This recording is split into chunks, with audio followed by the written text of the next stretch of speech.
Warren के साथ podcast का ये तीसरा और आखिरी पार्ट है। और आखिरी पार्ट को शुरू करने से पहले 2 इम्पॉर्टेंट अनाउंसमेंट्स। पहला कि वॉरेन की मूवी टाइगर 24 आजकल स्ट्रीमिंग प्लेटफॉर्म्स पे ट्रेंड कर रही है। वाइल्ड लाइफ कंजर्वेशन के लिए ये एक बहुत अच्छा साइन है। और दूसरी इम्पॉर्टेंट अनाउंसमेंट ये है कि वॉरेन को इस पॉडकास्ट पे आए लोगों के कमेंट्स बहुत यूनिक लगे और उन्होंने एक एक्सक्लूसिव गिव अवे देने का फैसला किया है। गिव अवे आइटम है टाइगर 24 की ब्लूरे एडिशन की एक साइंड कॉपी। और इस स्पेशल एडिशन में मूवी के साथ साथ बिहाइंड द सीन्स भी होंगे, जिसमें आप देख सकते हैं कि ऐसे लेवल की डॉक्यूमेंट्री बनती कैसे है। इस गिव अवे को जीतने का एक ही रूल है। अगर आप वॉरेन के सामने होते तो उनसे क्या सवाल पूछते? जिसका सवाल सबसे अच्छा हुआ उसे ये स्पेशल एडिशन मिलेगा। सवाल आप अपने नाम के साथ नीचे कमेंट्स में लिख सकते हैं। अब शुरू करते हैं part 3।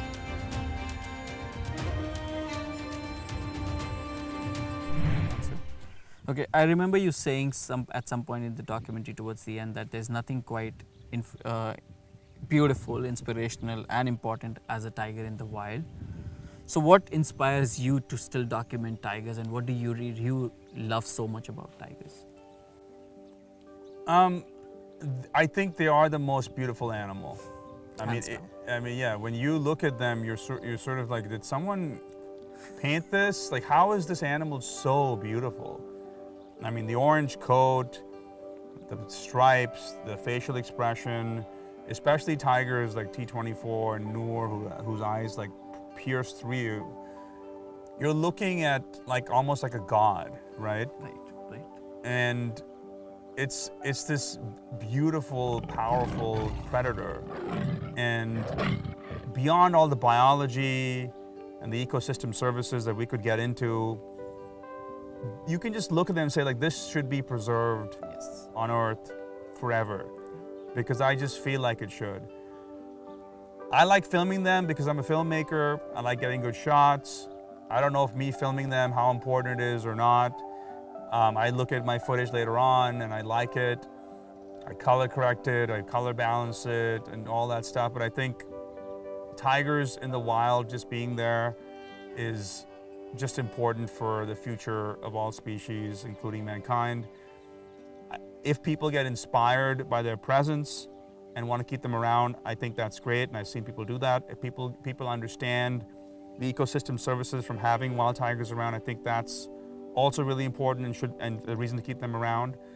But for me, it's just they're just beautiful to watch. You know. They are. And I remember my first time when I saw Jay T108 in Zone 6. We were together and suddenly out of nowhere we were seeing a tiger, and suddenly out of nowhere on the plateau region, this beautiful male tiger is right in front of us looking at all of us. That's the first time, and when I came out I called my family like, I've seen God. Yeah. I've seen God today. Right. Like there's nothing more beautiful to it. I will not find it anywhere else. I'm done looking. This Right. is what it is. Right. No, that's true. I think we're That's all wonderful. we all believe Yeah. in the same thing. We Yeah. all feel the same thing. Yeah. Okay. Moving on to the next one. What do you learn from wildlife? I think being in the moment is what I learned from looking at tigers, especially. I have trouble doing that sometimes. You know, I'm trying to work out and I'm thinking of something else in my head, or I can think, okay, I'll be more productive if I walk and I'm on my AirPods having a call or listening to, you know, some kind of podcast or whatever, or listening to a book. And I think it's important to sometimes be in the moment. I think you could be more at peace and more productive that way. And I think tigers are always seen in the moment. They're always kind of aware of what they're doing, aware of their surroundings. And it seems like they understand that they have a right to be in the moment because they are the dominant species. Yeah. So I think if I look at a tiger and I look at my life, but okay, now you're going to sleep. You're not going to go to sleep with your iPhone with a YouTube video of some tennis match, some big tennis fan, or whatever, something like that. So that's what I struggle with, and I think the wildlife teaches me that you can be in the moment and have a more, I think, fulfilling life. Maybe more of a purpose or something. Yeah. And I think that's one thing wildlife and babies have in common. They very rarely deviate from their basic nature. Right. Like you'll never see, as you said, you'll never see a deer or a tiger go into a grocery store. Like we know what we're supposed to eat or what we're supposed to do, but we still keep deviating due to all greed or any other emotions. But animals, for the most part, they stick to their nature. Like tigers was doing the same stuff hundreds of years ago. They're still doing the same, and probably they'll do that over the next decades as well. Yes. So no, that's true. That's true.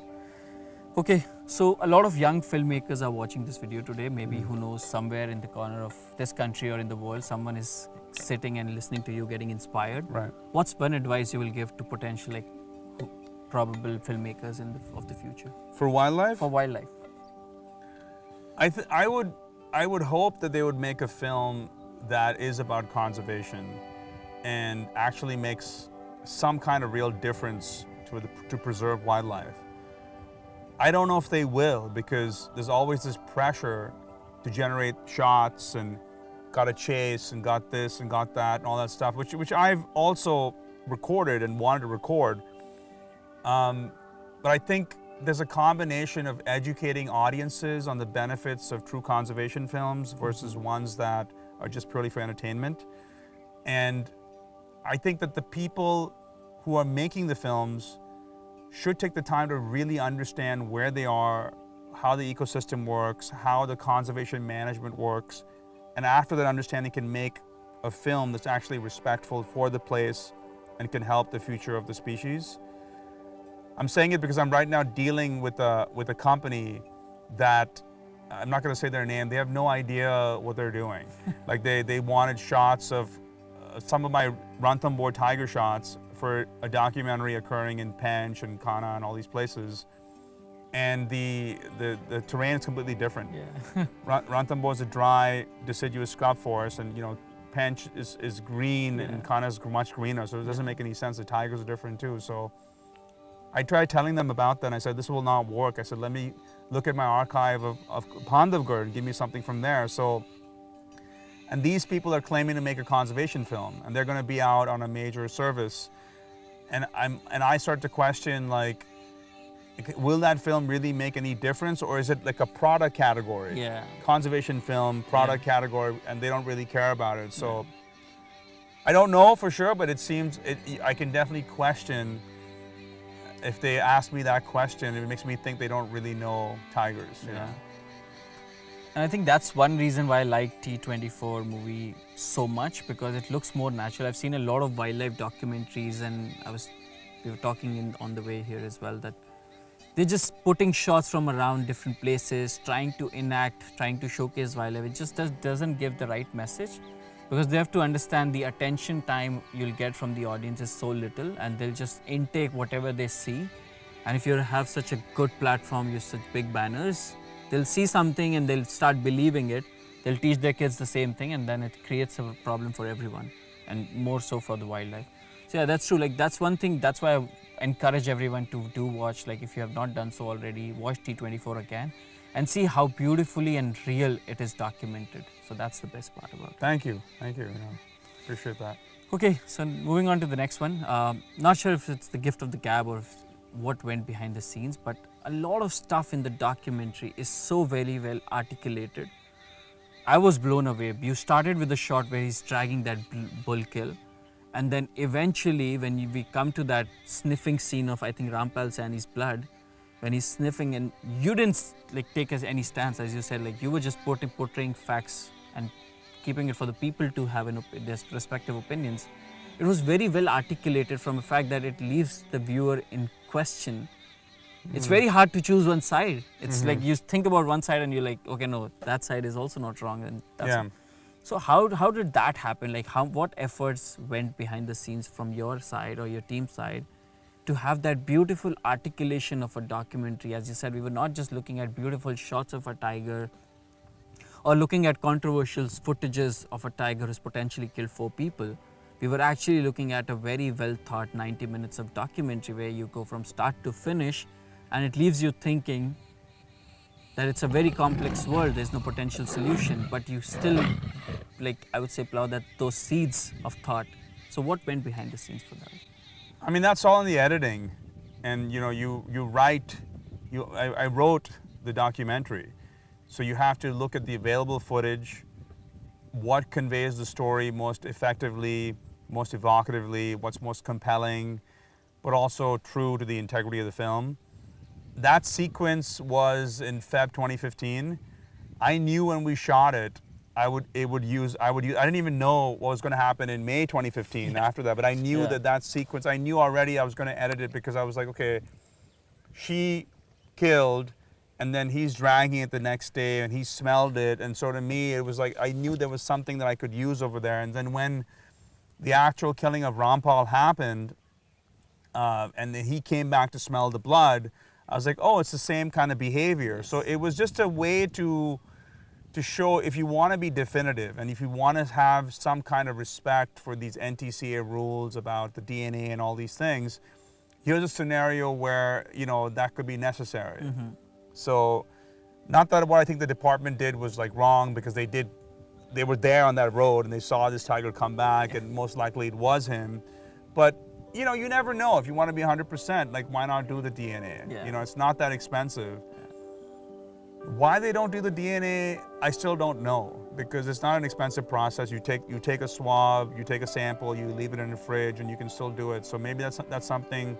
If that helps, or your YouTube channel helps with that, then that's great. Yeah, no, that's true. Okay, but again, I would say it's a wonderful documentary, very well articulated. It will leave you thinking, and it's a very triggering. It has those triggering moments of thoughts, which will keep you thinking for a long, long time. Okay, so in an interview you mentioned that T24. I don't know if the current said, but it's a past interview where you mentioned T24. The documentary was not commercially as viable as your other projects, and that's why sometimes you choose to do other genres, like you trying your hands on horror. You also do a lot of filmmaking for private clients and everything. Yeah. So it is tough. We all understand. We all do wildlife with our budget constraints and everything, but it is tough. So how tough is it for you to keep going?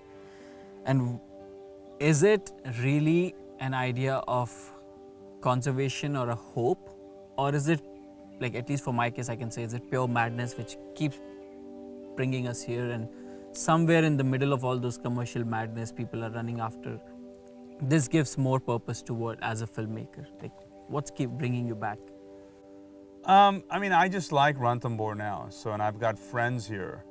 So when I come here, it's not just about me, I'm going to get some cool shots. I've gotten some of the best shots in the world that's ever been in the history of tigers. So it's not like I need more shots. If I get something else, great. But I got friends here. I stay at Regency. I'm friends with the owner of the hotel, Ravindra. We play tennis on this one court over here with the monkeys, are kind of the ball boys, right? So, but I think tiger conservation films that are legitimately about conservation are not as commercial. You need funding. I did have a partner, an American partner, the production company, a good production company. It didn't work out because of creative differences, so I had to finish it on my own, which was a major financial impact that I still haven't recovered from, to the point where I had another project called Bamera, which is also a really good conservation film, amazing footage. I've just not even started it because I just know I will not have the money to finish it at the level I want to finish it. By the time you do the score and the clearance and the editing and the color and the legal paper, you're in like hundreds of thousands of dollars, and you're like, what are you doing? The horror film thing that I'm working on now came out of my frustration because when I was making T24 and I had the theatrical in the US and I had the theatrical release in India and I wanted to put it in theaters for people to see on a big screen, some people were definitely going to be there, and some people came and watched it like 5 or 6 times in the theater, which I was super happy about. But many didn't show up after like night 1 or night 2, and I've got a theater which is like 20% full. And then I felt frustrated because I'm like, okay, now I bought it to a theater. It's showing, in beautiful 4K or the DCP, and everything's amazing, and it's like supposedly this great tiger documentary.